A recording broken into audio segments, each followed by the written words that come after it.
Today I'd like to talk about another influence, which is Alan Wake. So, I don't know if you played Alan Wake, but I really loved it. I think it's worth checking out. And it's not exactly a horror game. I mean, on the box it says a psychological action thriller, which, like, this is the coolest collector's edition I have. It looks like a book, and then, I don't know, there's stuff in it, including another book.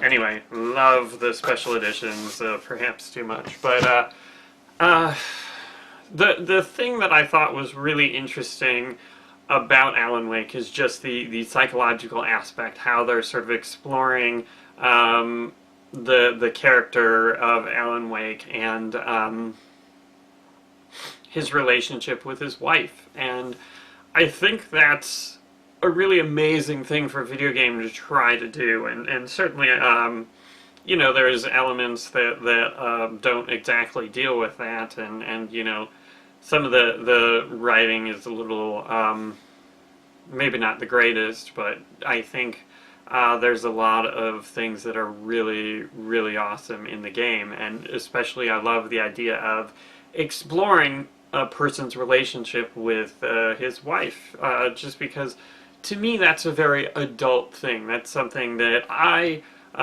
deal with. I have a wife, I have a relationship with her, and it's something I put time into. I put time into maintaining the relationship with her. I put time into relating to her, trying to be a better husband. And so it's definitely an issue or a thing that's important to me, and I just love the idea of exploring that in a video game, and I think they did a really good job, and I don't want to give any spoilers because I think it's you maybe haven't played it, it's a bit underappreciated, although they had a great humble sale on it, which if you missed out, that's sad. But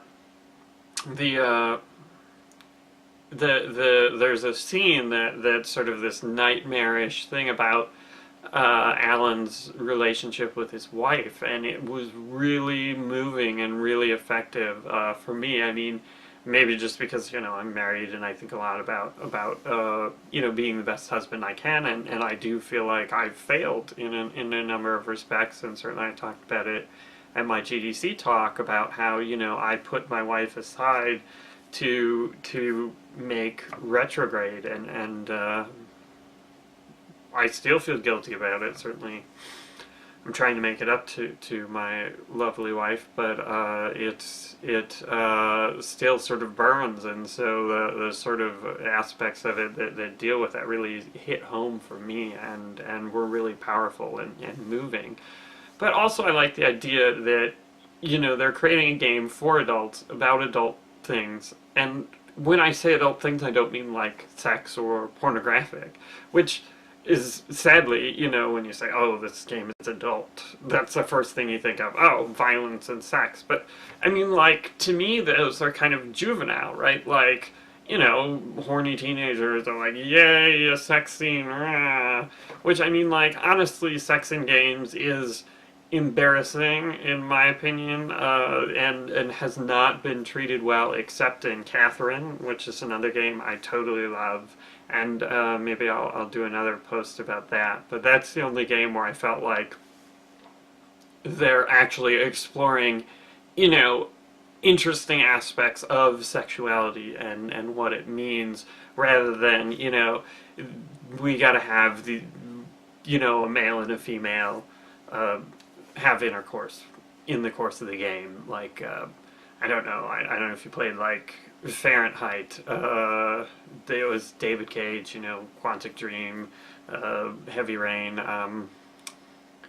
the new one, Beyond Two Souls. Like, basically, it was in the game before Heavy Rain, and it had the most gratuitous sex scene. Like, these two characters are like, oh, I love you too, and then they have sex, and it was like, what? And then there was another one where a guy was just having sex with his girlfriend, and he, like, called him on the phone or something, and it's like, I don't know. I mean, certainly the things that David Cage says, like, seem like good things to do to the game industry, but I'm just like, in those particular instances, I'm not sure it's really benefiting anyone to sort of shoehorn sex for the sake of sex in the game.